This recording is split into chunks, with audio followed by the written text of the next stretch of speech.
Oh, wow. This is just absolutely incredible. What an amazing weekend it has been so far, hasn't it? And it is a real honour and a privilege to have been asked by Tammy to speak to you all today and share my experience and my education around presenting, in the hopes that it will leave you with something that you can apply to your life, your practice, maybe developing your career, and really is a way of promoting and sharing what you do in a more powerful and effective way. Now, I already know that some of you are like, I should probably have slept in, this is not for me. Not interested in getting on stage, I'm not interested in becoming a presenter. But I will hope that by the end of today that you will feel differently about what presenting means in the most whole and full sense of the word. So I'm going to talk to you about where my journey has come from, what I've done, why it is that Tammy asked me to speak to you today and share with you what I know. But then I'm going to share with you really the 10 basic steps that it takes to be a great presenter. It really is very much equal parts process and passion. And the fact that you're all here today and you've invested in your own development and your growth and pushing yourselves to the next level tells me you have passion by the bucket load. And so all you really need is the process. Now, I know that sounds a lot simpler and easier than it is in reality, but if you break it down into these steps, it really is a lot easier than you think it might be. Then I'm going to talk you through some advanced strategies that you might want to just keep in the back of your mind. So if you've never presented before, they're not something you're going to come straight out of the gate with, because you want to really master the nuts and bolts of presenting before you start thinking about those advanced strategies. But for those of you who have maybe already started doing talks or maybe interested in presenting and you've had a bit of practice, they might be something you want to start allowed marinate in the back of your mind so that you can take your presentations to the next level. And then I'm going to share with you, for anyone who is keen to go to the next level, I've actually created some training, an extra training series for you to actually apply and really hone your own skills that little bit further. So, as Murray said, I'm a naturopath, nutritionist and herbalist. That's what I was at the very, very beginning. In fact, when I was born a naturopath, as far as I'm concerned, as a kid, I was fascinated by how stuff worked, figuring things out, and I was just madly obsessed with all things science and maths. And in actual fact, I was on track to become an astronaut for NASA. And feel free to laugh, because I know that sounds utterly ridiculous, I know. But I lived in the States, went to a rocket launch, was obsessed with outer space, and so I began studying physics, calculus, chemistry, biology, and I was enrolled in the NASA Youth Space Camp program at the time, at 16. However, ever since I was born, I just was intuitively drawn to healing. You know, my mum would find me as a little kid with my hands on somebody, taking their pain away. I didn't train to be a Reiki master until 26, I think it was, but I was already doing it. I was in the garden, picking herbs, mixing up potions, testing it all out on my poor younger sister. And in my spare time, I was devouring everything I could about yoga and nutrition and vitamins and essential oils and massage. And it was at 17, I saw an ad for a qualification in naturopathy, and I'm like, holy shit, that's what I am. And it was like a light bulb went on for me, and I went straight into studying naturopathic medicine. I did 6 years of uni in the space of 3 years and almost killed myself, actually. There was a degree in health science squashed in there, and I popped out the other side just shy of my 22nd birthday, ready to roll. And from there, I then trained as a beauty therapist. I had terrible skin. I had PCOS, endo as a teenager, shocking skin, was really disappointed and disillusioned with skincare. And of course, through my naturopathic studies, I realized chronic skin disorders are always a reflection of what's going on inside. But I also know, as an organ you can touch and feel and treat directly, there was a lot you can do with great skincare. And so I trained as a beauty therapist, and from there, my skin journey just unfolded. Now, I moved from New Zealand, if anyone couldn't pick the accent. I've worked very hard to get rid of it, so I hope you didn't. But I moved over here in 2005 and landed an incredible job with Bioceuticals as the technical trainer. And I was the practitioner support department, the internal training department, and the speaker from that day forward. And from there, it has just been something that I never dreamed I would ever do, let alone love, but I have not been able to put the microphone down since.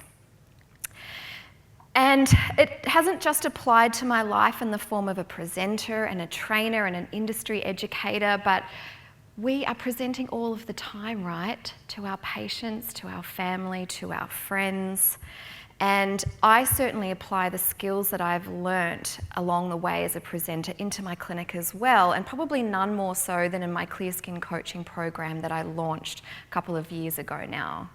I've created educational training, I present in the group coaching sessions, and then of course, just like you guys in practice, we're presenting one-on-one to our patients all of the time. It's literally a transfer of enthusiasm as well as information. So it's communicating something in a way that's very clear, but also inspiring. It's as much part instructional and inspirational. And I think when you couple up those two things together, the impact you have on someone can be very, very powerful. Now, I did not go into that job thinking I'd become a presenter at all. I don't think anyone wakes up one day and thinks, oh, I'd like to be a presenter. But how it happened was rather a bit of a happy accident. So I started my job at Bioceuticals in May 2005. I'm still there, by the way, as a part-time speaker for them. And it was May 2005, 1 week before their national sales conference, after which we all went to dinner and to a karaoke bar. And this happened. And this happened all night long. It was like someone super glued the microphone to my hand. They had to go and get spare microphones from the rest of the karaoke bar. And it was such an infamous night, they actually gifted me with a gold microphone the next week. And so my boss at the time was like, okay, this girl's not afraid of, you know, a little bit of limelight. And from there, I was so blessed and so fortunate to travel around with a lot of the international speakers that would come in, and I would memorize their talks, I would re-watch their videos over and over again. And because, you know, the company was only 7 years old then and we were on a bit of a tighter budget, I would actually refashion the presentation that, say, Dr. Mike Ash had done, and I would fly around and deliver it regionally to all of the other accounts that couldn't make it into the CBD venues. And it was so incredible for my growth and learning. And of course, there's nothing like practice at getting good at what you do. So that's how it began. Early 2005, 2006, 2007. Took off to London for a bit, came home, dumped the boyfriend that took me over there and went back to Bioceuticals and said, what else can I do? And at that point, I was given an incredible opportunity to formulate an anti-aging skincare range for Bioceuticals and launch that on TVSN. So it was a retail range for a particular type of demographic. However, in order to introduce me to the audience, I became one of the resident nutritionists on TVSN. And so began my TV career. So you can find some really dodgy YouTube videos of me talking about my skincare range with even dodgier hair extensions and peroxide job. I was representing Wayless at the time, as well as Dijoness, which was the skincare range that I formulated. And that was a whole other ball game. You know, speaking in front of a camera for me brought back post-traumatic stress disorder from watching Doctor Who as a kid. You know, when the robotic cameras are coming towards you, it was like the Daleks were going to get me. I needed Valium. But it was really fun. And so that allowed me to develop a new way of presenting, listening through an IFB, co-presenting with another host. And so it was really an incredible gift. And from there, I have gone on to be interviewed in a number of different podcasts and radio shows and TV shows as well. And of course, you can find a lot of my interviews on FX Medicine as well. And you'll find me traveling around the country delivering seminars on behalf of Bioceuticals as well.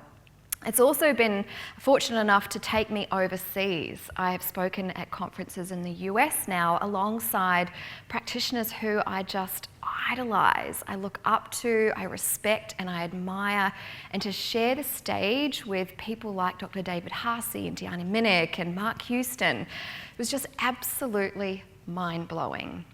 And it wasn't just mind-blowing for me. It was mind-blowing for the audience who got to witness the way that I speak with my hands. Don't you all feel very lucky today? And so you might think, oh, that's cool, that's fascinating, how amazing for you, but that's really not for me, especially because if you're trying to develop your practice, you don't want another career as a presenter. But the truth is, like I said before, you are presenting every single day in your clinic space or online. I work online, when you're sharing your treatment protocols and the rationale for why you've shared it and what you want them to do, and when you're engaging your patients in a way that inspires them to make sweeping changes with their habits and their life. You are presenting. You just might not consciously and competently understand what it is you're doing. You might also, I'm not assuming anything, but you are already presenting. When your friends ask you what you're doing, when your bank teller says, what do you do? That is you presenting yourself and your business with the intention of transferring your enthusiasm and not only instructing people on what to do, but inspiring them to do what you're asking them to do. And so you might be stuck now thinking, well, do I want to present? Do I want to run workshops? Do I want to run conferences? Maybe you're working up the courage to even do your first Facebook Live or create something for IGTV. And no doubt, if that's at the point where you are, you've got a lot of things running through your mind that are getting in the way.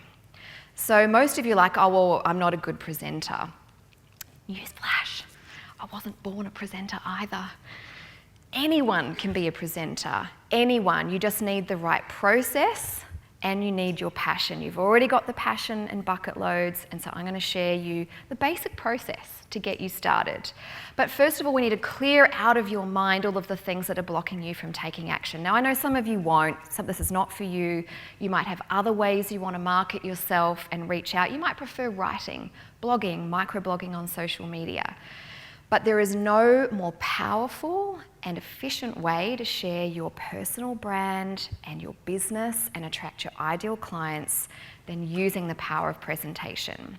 So I want you to forget about you're not a good presenter. Literally no one starts off life as a good presenter, okay? No one. And you can't shortcut the practice either. So start where you are, use what you've got, and go from there. Then you might be thinking, well, no one's really interested in what I have to say, or who am I to think that I can speak about this stuff anyway? I'm not an expert. I'm not Dr. Mark Houston. I'm not Dr. Deanna Minnick. First of all, you are already overqualified to present, okay? You are qualified practitioners, and you are more qualified than 99% of the population already about what you do. And no one does what you do the way that you do it either. So when you start thinking about, all right, well, what would I talk about? Let's pick gut health as an example. Gut health is really flavour of the month at the moment, which is kind of cool for us, given Hippocrates was already all over that a long time ago. You might be thinking, well, Jesus, everyone's already talking about but. That was a good little slip of the tongue, wasn't it? Everyone is talking about gut health.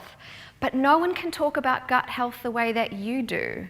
No one has the experience that you do, or the voice or the energy that you do. And so every single one of us could actually go and do a talk next week on gut health, and they would all be different. They would all feel differently, they would land differently, and you would attract your specific type of ideal client who likes to work with your energy. So forget about it's already done, there are other people doing it, other people are doing it better than I will do it. And who's going to want to hear about this anyway? Do you know how many sick people there are still in Australia? We have so much work to do, and there are so many people available who are waiting for you to show up.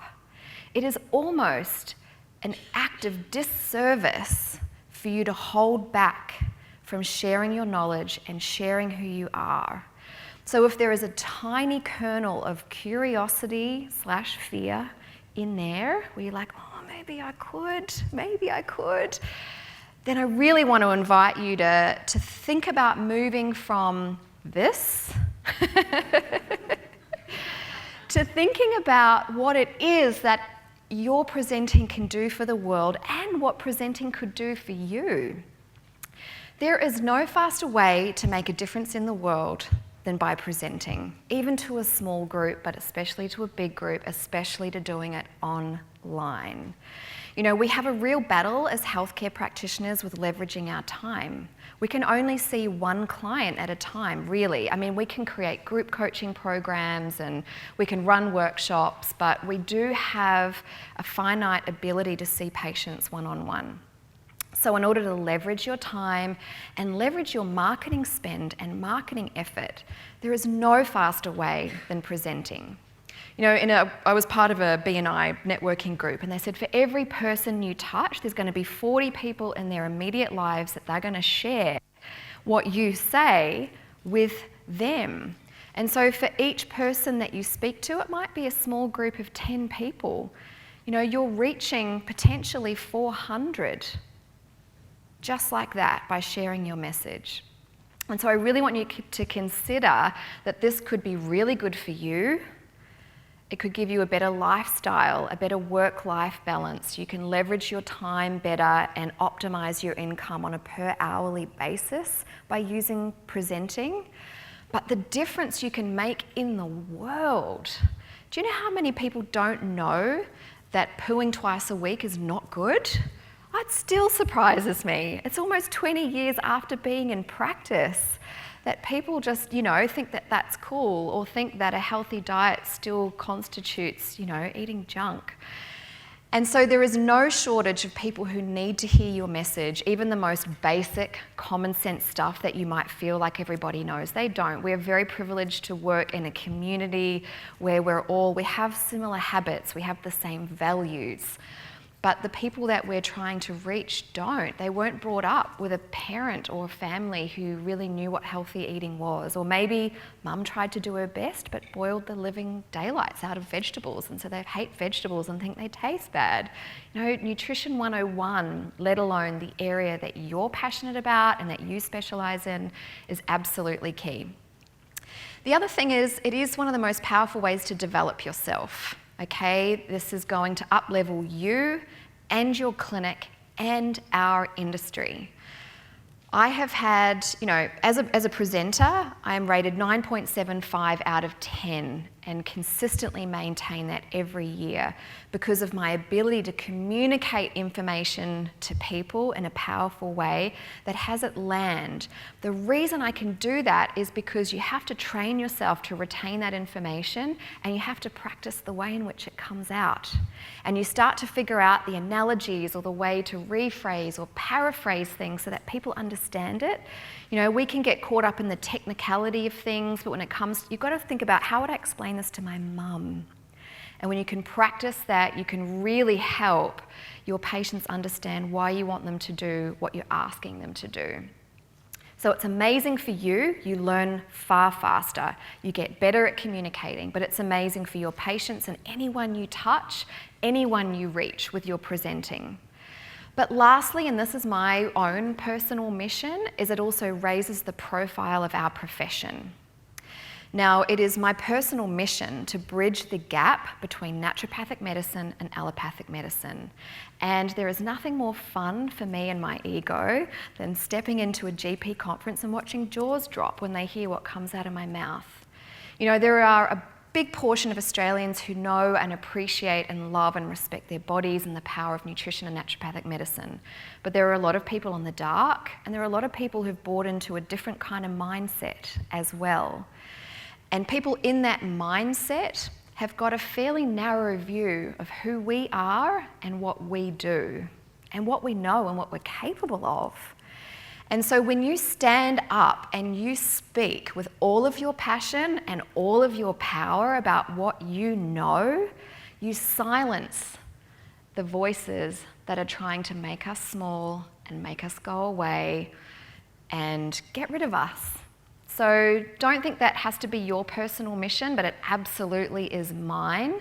If you just focus on making a difference to the people you want to serve, you are automatically going to create a ripple effect across our industry that is going to raise the level of perceived professionalism and the perceived qualifications and power of what we do.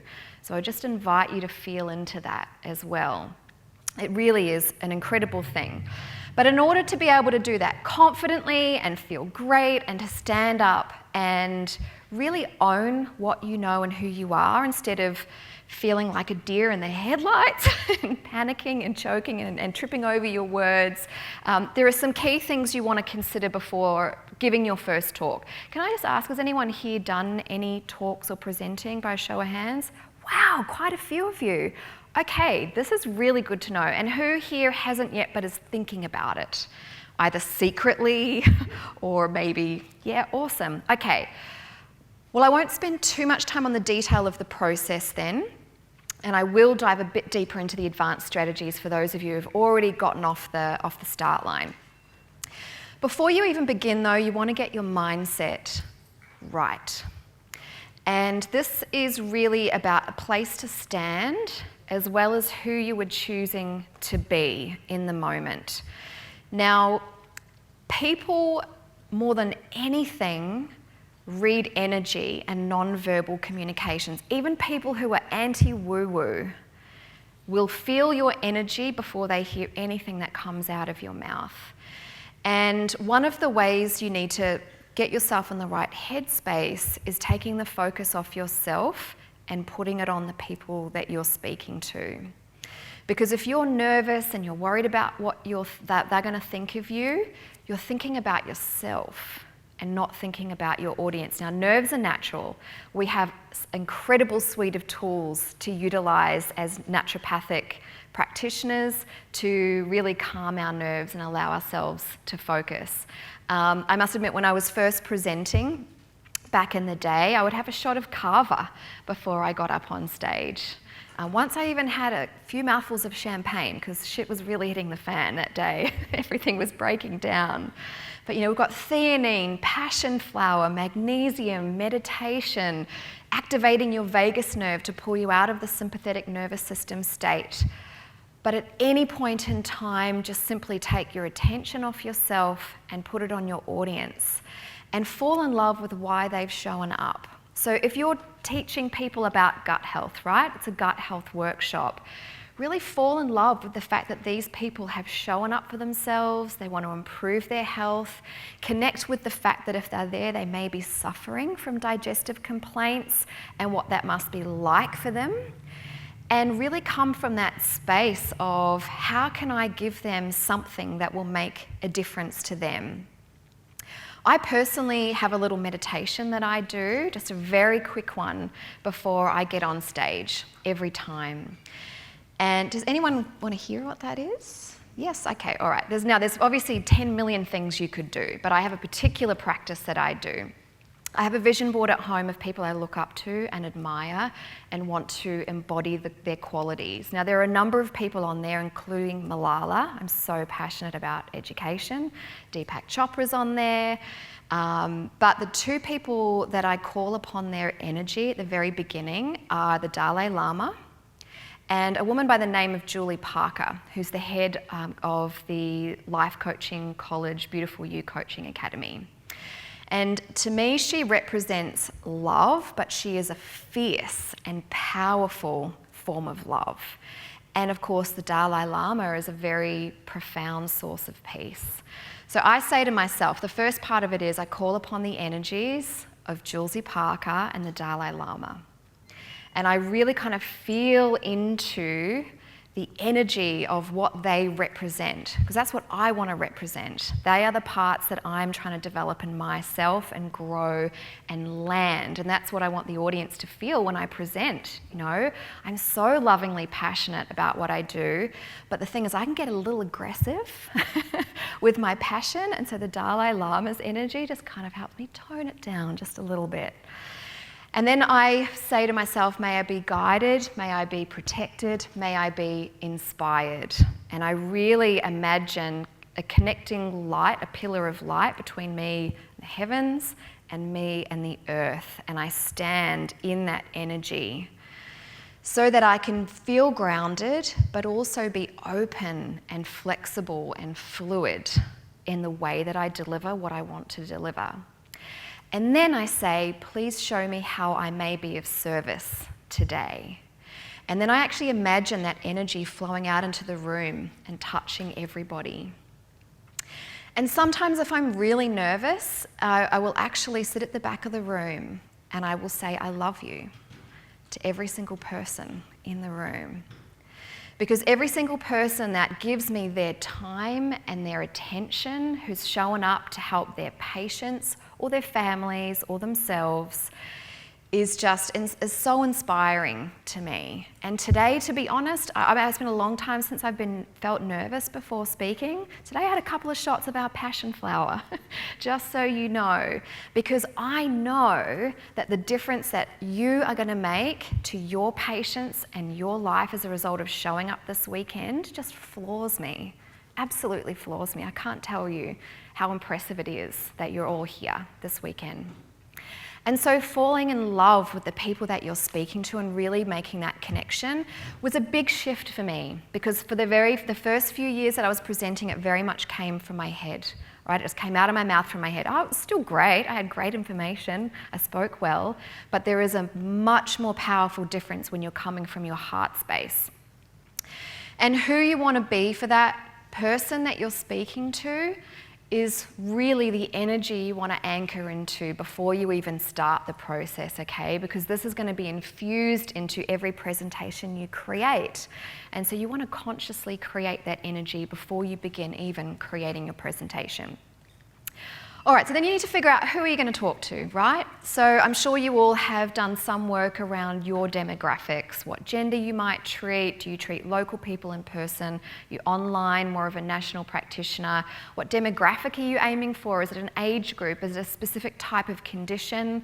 If you're part of Tammy's Nat Club, I'm sure you've all done some work around your ideal client, avatar, personality. They may even have a name and you know what their hobbies are and where they hang out online. But ultimately, when you are infusing your energy and your time and attention into presenting as a form of service and as a form of marketing, this is where you get to choose exactly who you want to work with. Who are your ideal clients? If you look through your books, if you look through every client you've ever treated, who are your favorites? Who were the ones that showed up with enthusiasm, followed your instructions, loved what you did and the way that you did it? Imagine if your whole clinic was full of those people. What a joy. I mean, it's a privilege and a joy to do what we do anyway, even on a rough day, right? It's so incredible to hear the feedback on the difference that we make in people's lives. But if you could pick your ideal patients, wow, what a way to earn a living and what a way to serve the world. And so when you're putting a presentation together, I want you to create it with that person in mind. Because that way, they are the people you're going to call out of the audience to work with you. Then you've got to decide what the heck are you going to talk about. Now, as practitioners, we could talk about any body system, right? Any condition we want. And you're welcome to do that. But again, we have a finite resource called time. And so it is far better to choose something that you love talking about and that you want to do more of. Now, Einstein said, if you study something for 1 hour a day, for 365 days, you're going to know more about that subject than 99% of people on the planet. You're already ahead of the game health-wise.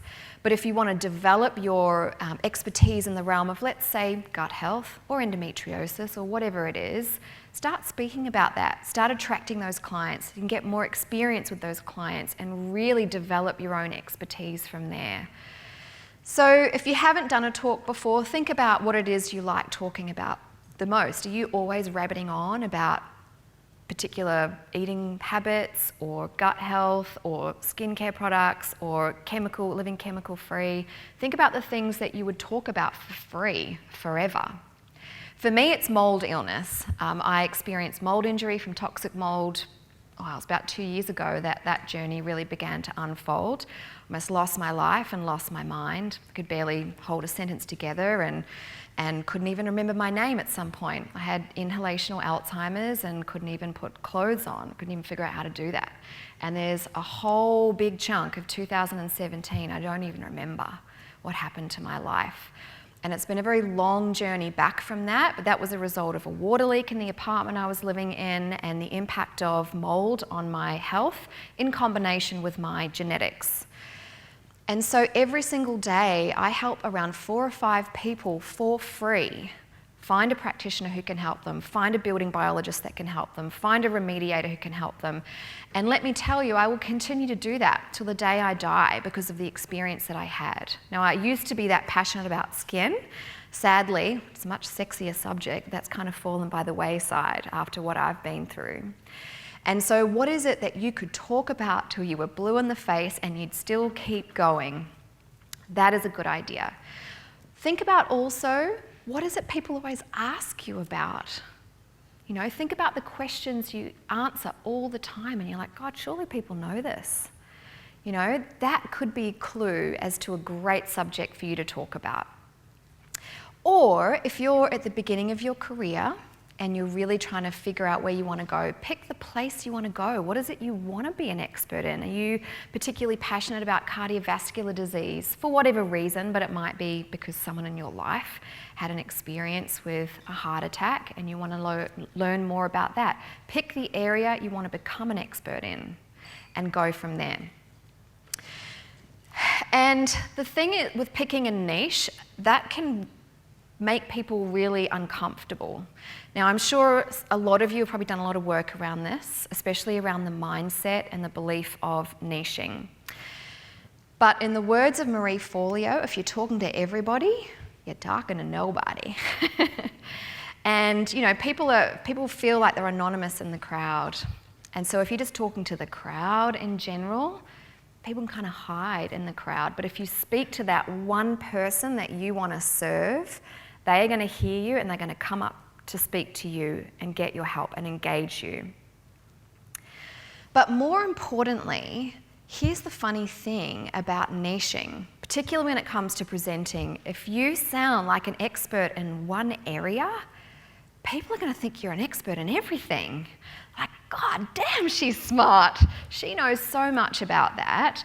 And I can't tell you every single talk I have ever done, it doesn't matter if I was talking about gut health or skin or whatever, without fail, at least one, often 3 or 4 people would come up and say, oh, do you know anything about such and such disease or such and such? And because they're like, wow, she really knows what she's talking about, or what he's talking about sounds so incredible, I reckon I can ask him about this. And so do not be afraid of picking one thing. You are not going to exclude anybody. You're not going to exclude anybody, but what you are going to do is dial up your light to magnetize people to you, to have a conversation. And then you can just simply go from there. Then you've got to decide, how are you going to share your message? Are you going to share it online or offline? So there's pros and cons to both. There's no right way or wrong way to do things. And for the most part, you'll probably do a combination of all of the above. But I will say in-person, offline events are a lot more effort. They have tangible overheads that need to be paid. And if you are starting out and you may be doing these for free, that's going to come out of your marketing budget. So you want to think very carefully about the scale you start off with, where you might do that, and then what you're willing to invest. So I would encourage you to consider really starting to hone your skills online, where you're not investing much else other than your time, which is still, of course, the most precious resource you have, but it's not going to come out of your actual bank balance to begin with, right? You might want to start with a Facebook Live or an Instagram Live.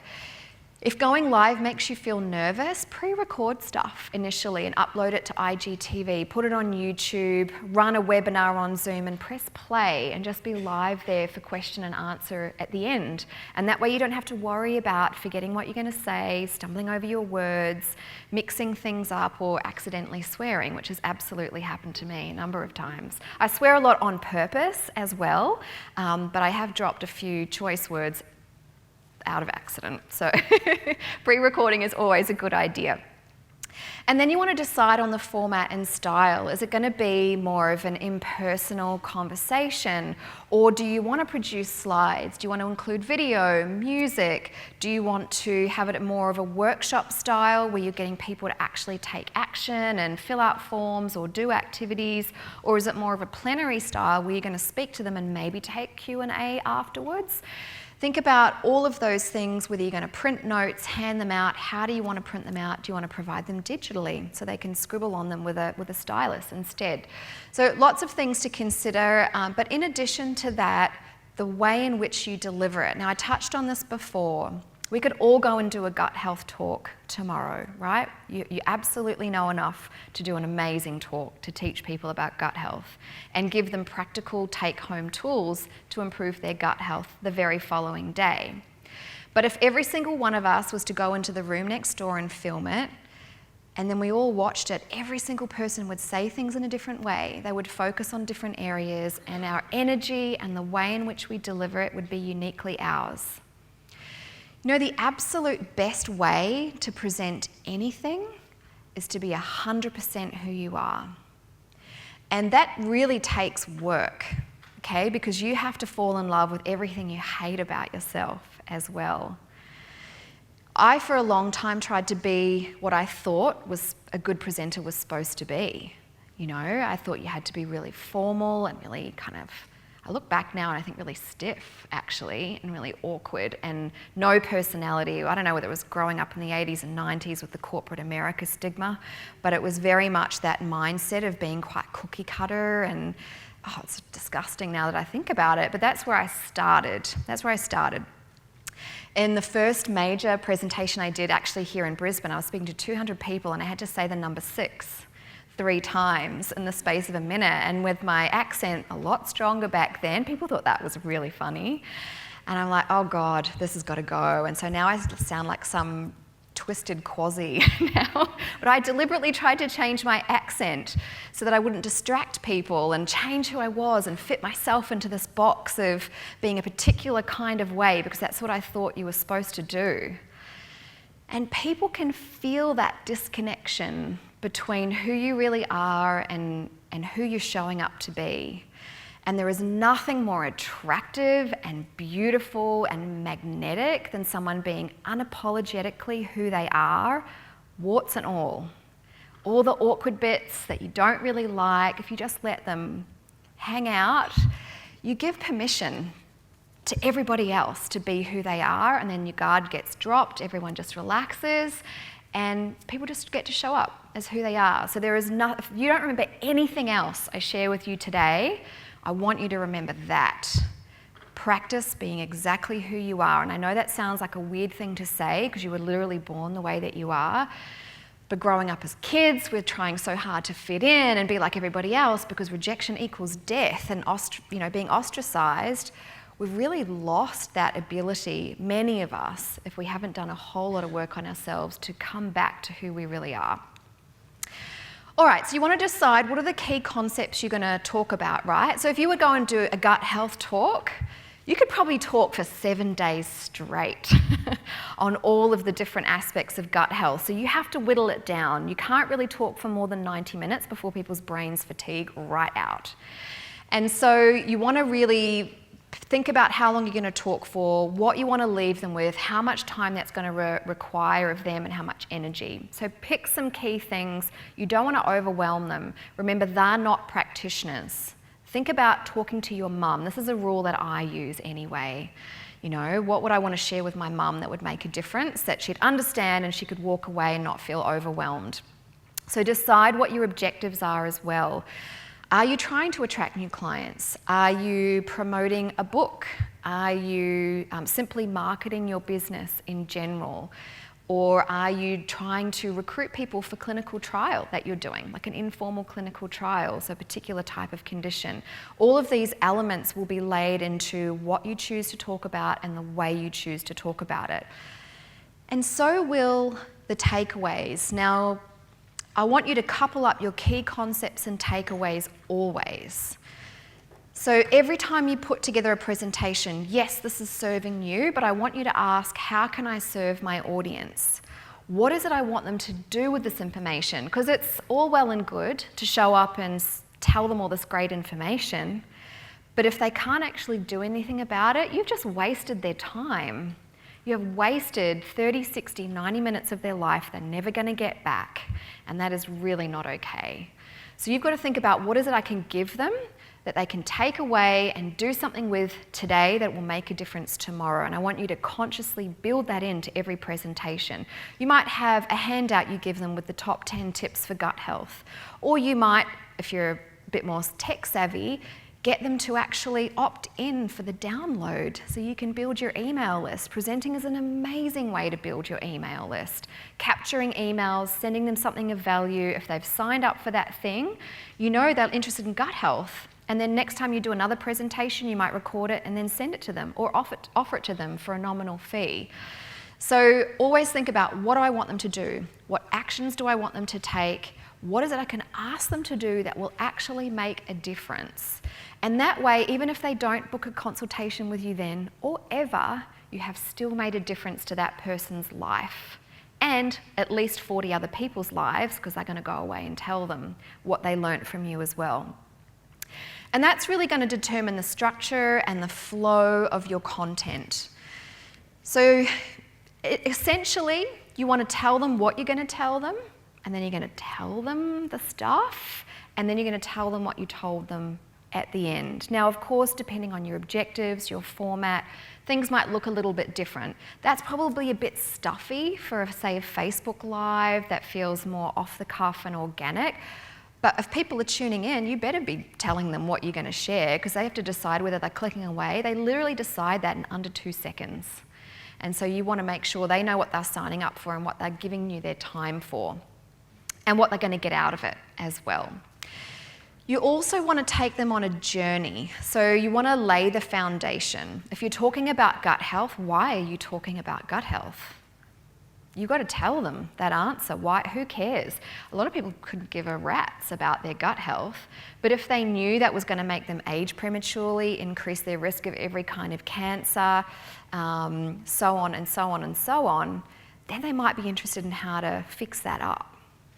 And so you want to really lay the foundation of why you're talking about that subject, and then show them the beginning and show them the end. People don't remember facts so much as they remember stories. That's actually how our brains are wired, you know. Our knowledge was passed on from generation to generation for tens of thousands of years by storytelling. And so, yes, we can spew facts and figures at people, but the way in which you craft that information as a story and take people on a journey will have it last for a lot longer, using personal analogies, sharing client testimonials or case studies will have them recall what you say a lot more powerfully. And then you want to really feel utterly prepared. There is no way you can get out of practice and rehearsal. I'm sorry. There's 10 million other tips I could give you, but there is no substitute for rehearsing. And you also have to rehearse out loud. I know most of us who've presented at all have probably rehearsed in our heads, right? We click through the slides and we say it in our mind. It actually has to come out of your mouth, because you need to connect your brain to your mouth and see whether it flows nicely, because it feels entirely different when it comes out of your mouth. And this is going to allow it to feel smooth, and people are actually being carried on a journey with you, as opposed to clunky bits of information being, dished out piecemeal and feeling a little ad hoc.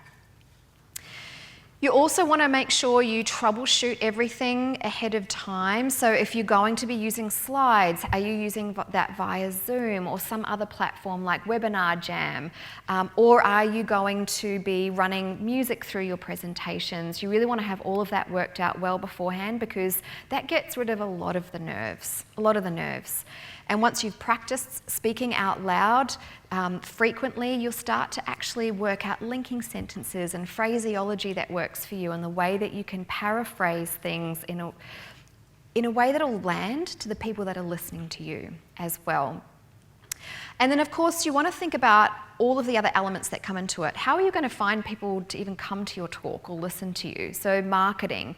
Are you going to create a lead magnet? So let's say you're talking about gut health. You might create an initial PDF, you know, the 10 tips for gut health, or it might be the 5 best tips to stop farting through your first date. I don't know. Something that gets people's attention, right? You've got to think about what it is. And this is where surveying your customers is good and asking your customers questions. What is it they're complaining about? What are they Googling? There's a website, I think it's called ask.com. I don't know if anyone knows it off the top of their head. Is that right? You can actually Google your the subject matter and you can see what everyone else is Googling and asking how ... what ... why ... And you can not only use that in your SEO for blogging and microblogging, but certainly with your promotions as well. So have some sort of lead magnet. A PDF is easy to put together. You could do it in your sleep and make it look pretty, and then people can download it and build your list. That might be all you want to do to start with if you haven't already done that yet. However, if you have already kind of got that under your belt, you might want to think about an email series or training series to then follow that up to warm them up to the talk, especially if you're charging for your talk. If you're not, don't bother. The lead magnet's probably all you need to do, and then you can send out a time and date for the Zoom conference or for the Facebook Live or whatever. But you want to have all of that in place before, and then you want to have in place, what are you going to do afterwards? Do you have systems in place to take bookings? Will you provide them a link immediately at the end to be able to do that? Are you going to give them an incentive to come and see you on that day? Whether it's a bonus or some sort of other offer for them to come and see you, you want to actually have all of that in place so when you're there, everything just comes together smoothly. And then once you've delivered your talk, you really want to analyze the data afterwards. Now this is, you know, I hate admin, I hate the yang side of that part of business. I find it utterly boring, but you've really got to look at what results did you produce and what can you do to do things better next time. And this way you can increase your conversion rate, which is the number of people who sign up to work with you after your talk. Because as much as your presentation is doing a service and your gift to the world, you would like a return on your investment. And I'd like you to think about your return on investment as directly relating to the value that you provided. So rather than thinking about it like, okay, I'm going to do a talk to 30 people and I would like to get at least 3 clients out of it, or 10. I want you to think about it from the point of view as, if I did such a good job, if I gave them such incredible information and inspired them to make changes in their lives, the ability of me to do my job and make a difference is reflected by the amount of people who come up to me and say, yes, I want more of what you're doing. I want you to look at it in that way. So the difference you can make and the inspiring nature in which you do it is reflected by the amount of people that come up to you and want to work with you. And don't use that as a way to beat yourself up if no one signs up or no one, you know, but it's just a place to kind of stand as to how you're delivering information and whether you're doing what you really want to do and make a difference to people's lives.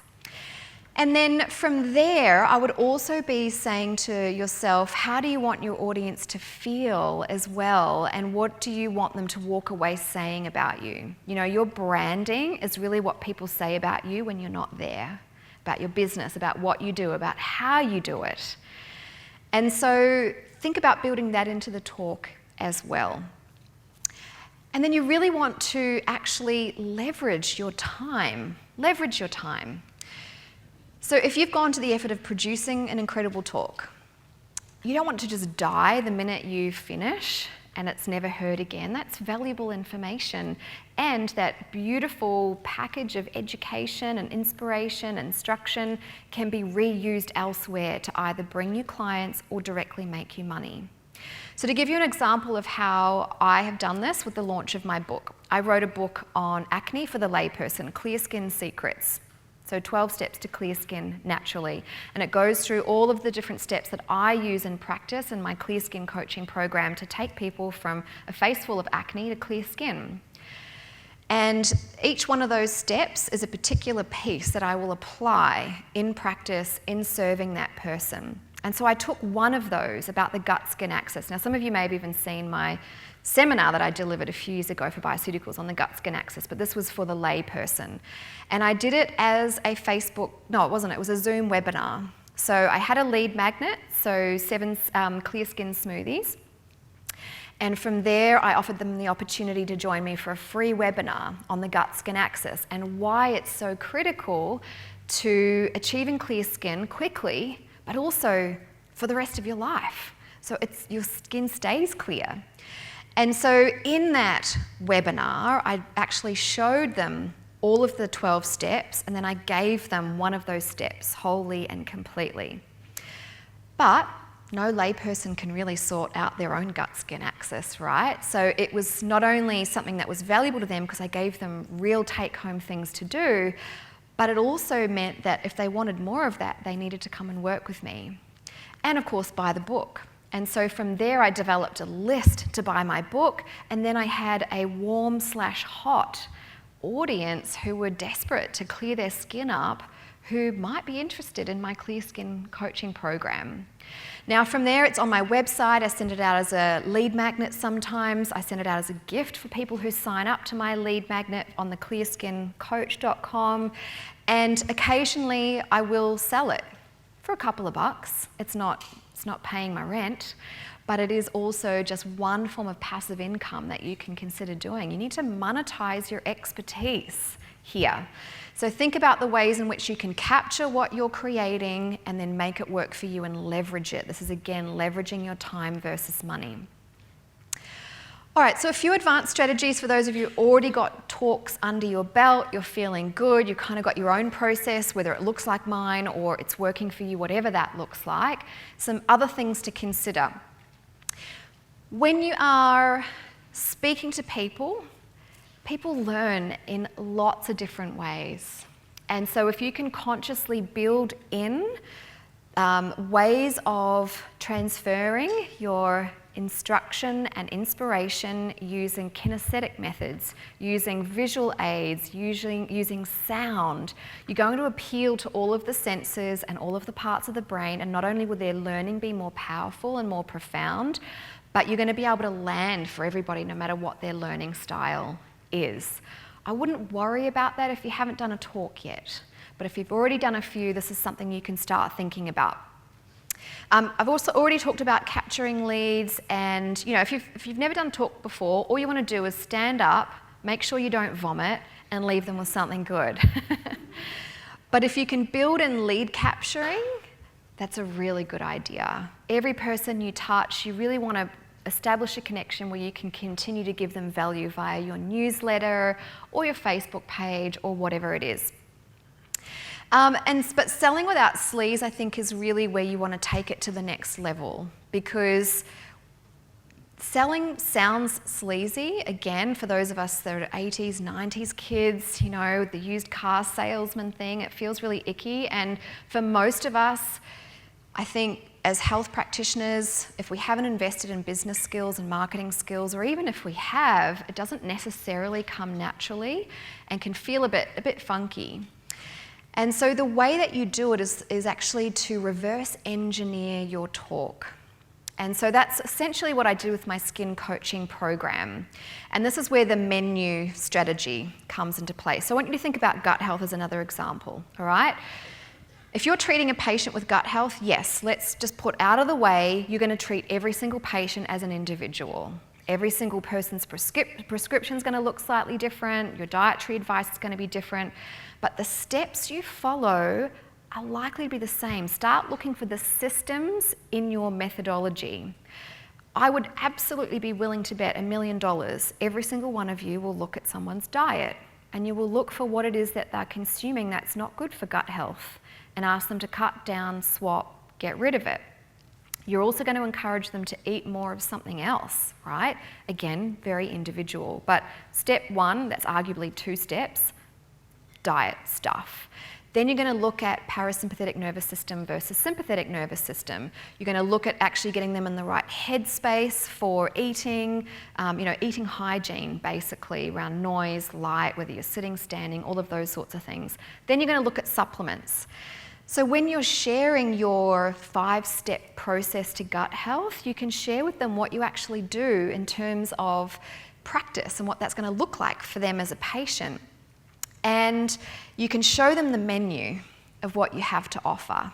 And you probably have other tips and tricks up your sleeve that are uniquely yours that make a difference to gut health, okay? So share what's on the menu and then pick a dish to allow them to taste. And so for me, that was the gut-skin axis. I walked them through the 3 pillars of good gut health. You know, the integrity of the mucosa, the mucosal biofilm, and of course the microbiome itself, and explored each of those in depth and gave them real takeaways to take away that would make a difference. And so you can reverse engineer and seed into your talk your offer, so that by the end of your talk, they are clamoring to sign up to get your thing or to book an appointment. And you don't have to sell a goddamn thing. You don't even have to say, so if you're interested in improving your gut health, you know, I've got bookings available next week. You're gonna have people storming the stage. So there's a way you can build it into your talk, reverse engineering your talk based on what it is you wanna offer them, so that by the end of it, they're like, give it to me now, take my money. What else do I want to share with you? Yeah, that's it. So those are some really advanced things to consider if you're presenting to people to really grow your business and market yourself in a powerful way. So because of that, I am really passionate about as many people in our industry becoming presenters in some way, shape or form, even if it's just themselves doing Facebook Lives or running workshops for clients and doing a great job at it, that I want to offer my time. Now, my time is very limited, so I can only do this for 3 people, but I want to give away 3 coaching sessions to anybody here who is interested in taking their speaking game to another level, whatever that is, wherever you're starting, if you've never done it, or you've done 200 already, but you want to go somewhere new, somewhere higher, and somewhere more powerful. And if you are interested in that, that tells me you're interested in becoming a presenter or becoming a better presenter. And so I actually have created a 10-video training series to give anyone who wants it for free. You are going to be on an email list of mine, but I'm not going to send you my regular newsletter. This is literally just for you as a gift for everyone who showed up here today to actually invest in their own business and take their presenting to the next level. So if you want to follow my work, you can follow me on Instagram or Facebook or wherever you find me online. But I want to invite you to, if you want to take your speaking game to the next level, to just send me your email address and let me send you the 10 essentials to profitable presenting. Because ultimately, when you're investing your time and money on presenting, you want to get a good return. Being wealthy is sexy. Being a profitable practitioner is powerful. The more money you have, it's just an energy, the more difference you can make, the more people you can reach, the better platforms you can pay for, the better reach you can have. And so I want to share with you the 3 mistakes that people make that can turn people cold in presenting. And I also want to share with you the 7 keys to optimizing your return on investment. Now, if anyone's feeling a bit funny about the talk about money, I get it. But I'm telling you right now, the more money you have, the more of a difference you can make as a practitioner. And I want you, for every precious minute you spend on presenting yourself and marketing your business, to have the biggest impact on your bottom line as well as planet Earth. So I have created a little page on my website. It's nothing fancy. Just let me know you want that video series, and everyone who does want that video series will go on the draw to win one of those 3 coaching packages. And I look forward to working with anybody who wants to become a better presenter. And I guess I'll take some questions and answers now. We've got a few Round of applause for Aimie, please, everyone. Thanks, Aimie. Is that time right? I have a couple of questions. Yes. What's your biggest stuff up presenting? Because I run workshops, as I think a lot of people know. Yes. And I do an activity where people change part of their physical appearance to talk about change and how we do that paired up. Anyway, I was running a workshop I thought I'd just share my own story. And then after lunch, we'd come back and someone said, hey, Muzz, are we still playing that activity? And I said, no. And he said, well, your fly's down. I went, oh, okay. It was one of those moments. Oh, no. I've had a few interesting ones. I'll share 2 of them. I had a lot. I mean, I've spoken to hundreds of thousands of people now. It's been 14 years, but I do remember being on TVSN one day and looking down. I was in a skirt and realising I'd only shaved one leg. So it was on national television. Me too. That was great. Yeah, that was really great. And I also had a time where I had the microphone pack on the back of my skirt, and it slipped off, and I caught it with my thighs. And then I had to sort of keep walking like this. Actually, no, can I share you my best one? My best one. It actually happened to me last year in Melbourne. I was delivering a talk, and I had on these pants with a zip up the back, silk shirt, but there was an AV problem, so I was crawling around underneath trying to fix things. Somehow my fly came a bit loose, and it caught my shirt, and so my shirt kind of went, and anyway, I had a whole hour of presenting to go, and then every time I moved, it went a little bit more like that. At this point, I swear my fly was totally open, and everything was hanging out, and people were coming up to me asking questions, and I basically had to walk out of the thing like that, and I couldn't get it unstuck. So I went to the bathroom, and I had to sort of try and get myself out of the clothes. And you know when you're stressed and you start sweating and things are really sticky? I couldn't get it off, and then I'm like looking at the zipper, and I'm like, I can't get this out. And then I'm standing in the bathroom stall in the middle of Melbourne in my underwear and shoes, going, I have to get this back on. That was an interesting time, let me tell you. Thank you for sharing. Pleasure. Another one that's popped into my head, a little bit different from that last question, is you talked about when you've presented in a room full of doctors. Yes. And I know as naturopaths who are passionate and maybe have that that frame or that worry about how do I get in front of those conferences? How do I get in front of those physicians? Because there's so much valuable information that this industry and these people in this room can share. Yes. Is there a tip that helped you get in front of those people and get in those conferences? To be honest, most of the time it has been through my job at Bioceuticals. Yep. So it is as a corporate sponsor, we've hosted talks at GPCE and APP. So having said that, I also was a member of a corporate health education speaking company who actually is part of OH&S for big corporations, organised talks. So I've spoken at the Qantas and the Australian Tax Office and the Defence Department, and through those, but there's nothing wrong with you approaching your local clinic or the local hospital. Now, you're going to have to knock on doors and grow a bit of thick skin. You're going to get no a lot. But to be honest, I think the more you show up to make a difference to people, you can actually draw that through to you. You can draw that through to you instead. And so now I do get calls, from hospitals. Can you come in and talk to our doctors about this or that? But it takes practice. You want to get your confidence up. You also don't want to walk into the lion's den unprepared. So I wouldn't start there, let me tell you. I've been at GPCE where I had 20 doctors spitting in my face, screaming, because what I said was so triggering for them. And it was like the lynch mob were about to go crazy.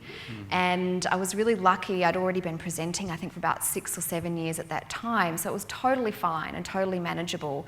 But, I dropped the autism bomb, and there was an autism specialist in there, and she said, how dare you talk about autism like that? And I had the references. I was quite prepared to share them with her. She actually wasn't interested, but you've got to be ready for egos to fire up. There's a lot of ego in many industries, but I think none more so than in ours. And you really have to do a lot of work on the energy in the space you're coming from, and you have to make a decision about who you're going to be in those moments where you're challenged. It's very natural to sort of want to kind of stand up for what you know and stand up for what you do, but no one's mind was ever changed by facts. Can I just tell you that right now? And so don't even bother. And to be honest, the people that are attacking you are not interested in entering into a conversation to have their mind opened either. And so you've got to really be intentional about what you do and how you do it. Yeah. And it links back to your point about stories and how powerful stories are. Yes. And that's how we can connect with the hearts. Yes. Yes. Thank you. Absolutely. We've got time for a couple of questions from the floor before morning tea. Has anyone got a question they'd like to ask? Katie, you got a hand up over here, very quick. Oh, were you scratching? Okay, cool. Do we have a hand? I was up and down really quick. Hi, thank you. That was wonderful. Thank you. I'm gearing up to do my first workshop in June, and I'll be really prepared. And I'm just wondering if, just like now, if I have that thing where even though I feel prepared, because I've been performing some live music, and no matter how much I think I can do it and my mind is clear and calm, I go up there and my voice starts to wobble and my knees will go as well. I've taken the lemon balm, but is there something in particular is there a trick? Or does it just get easier? Yeah, it's a bit of both. I think every time I get up on stage, I still get wobbly, but it's more an excited feeling now. Okay. And the difference is when you shift from fear to excitement, it's about the breath. So when you're afraid, everything tenses up, you start to breathe very shallowly. So if you can actually provide physical feedback back to your brain by deepening your breaths, slow your breaths down. One of the things I would do is deliberately speak slower, almost so that it felt like I was speaking really slowly. But that way you're actually telling your body and your adrenals that you're safe. I personally would highly recommend a shot of magnesium, L-theanine, kava or passion flower, and then before you start, just step outside and I don't know if you know about accessing the vagus nerve through the auricle point here. That's a really good way of pulling yourself out of sympathetic nervous system. But I don't think there's any way you can avoid stepping up to speak and not have that initially.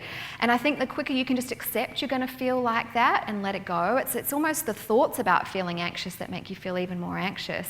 And just go, it's okay, I'm prepared. Yes, I'm nervous. I'm nervous because I care and I want to do a good job because I know what a difference it makes.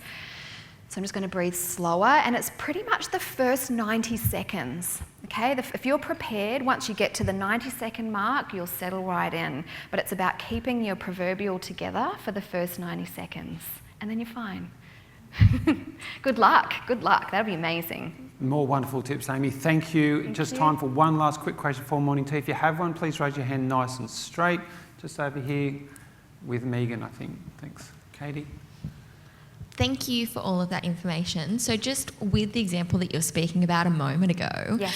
If, we are presenting and we get hit up against, some angry doctors or whoever, and you said that, facts don't win an argument, how would you handle that situation? What would you say? I think to be prepared with a couple of different strategies is the way to go. You don't want to sort of have in your mind only one fallback and then realise it's not going to work. You can just disengage initially. If someone's sort of attacking you, you can say, look, if this doesn't suit the way you practice, you don't need to apply this to your clinic. End of story. That's it. In the case of GPCE, that one that happened, I had to internally slow my breathing down. That was really full on. We were in quite a small room. There was like barely a metre. It was like a circus, actually. I had a little old lady who kept asking about yogurt, if you could use yogurt instead of probiotics, and then I had the whole room melting down over the other side. It was utterly bizarre. It was like being on candid camera. And I just had to internally pull up the handbrake. And when a child's having a tantrum, the best thing to do is just stand still, don't say anything, and leave them to feel like idiots when they finally run out of steam. So I just stood there and waited for them to all settle down and sit down, and then I really kind of tuned in back into the energy of love. So I know not every doctor went to med school because they want to help people. Some of them did it for money, some of them did it because of family pressure. But I choose to come from a place of they went to med school because they wanted to make a difference. And it's alarming when you learn, particularly for them, that there are other ways to make a difference. And so in my mind, you've got to sink below the surface, turbulence, and remind yourself that they are you. They just went a different way about it. They wanted to help people get well, they wanted to make a difference, they want to understand, and you've just lifted the lid on something. And so I just simply said, I realised you got more out of today than you were bargaining for, and that I've said some things that sound really alarming to you. But I just want to say I have a reference for everything I've said if you're interested, and in order to answer all of your questions, I'm just going to take it one at a time. Sir, would you like to go first? And actually just went one by one and just kept my shit together. And so it doesn't really matter at the end of the day if facts don't open minds, but who you are being and how you're representing our industry is actually a lot more important. And if nothing else, every single person in that room will have walked away going, wow, you know, she handled that really well. You know, I had another doctor at the end, before everyone left, actually say on behalf of all of us, this is disgraceful behaviour and I'd like to apologise. And someone else said in that fray, you know, how come naturopaths know this and doctors don't? And that was one of the questions. Wow. This room was the most charged room I've ever been in. And someone else piped up and said, because pharmaceutical companies are not interested, you know, they defended me instead. You know, it was really interesting. So who you are being is actually the most powerful thing you can do. I had another guy, old school pharmacist, Eastern Bloc, misogynist for sure, you know, who was like aggressively attacking me about megadosing vitamin C, you know, where is the evidence?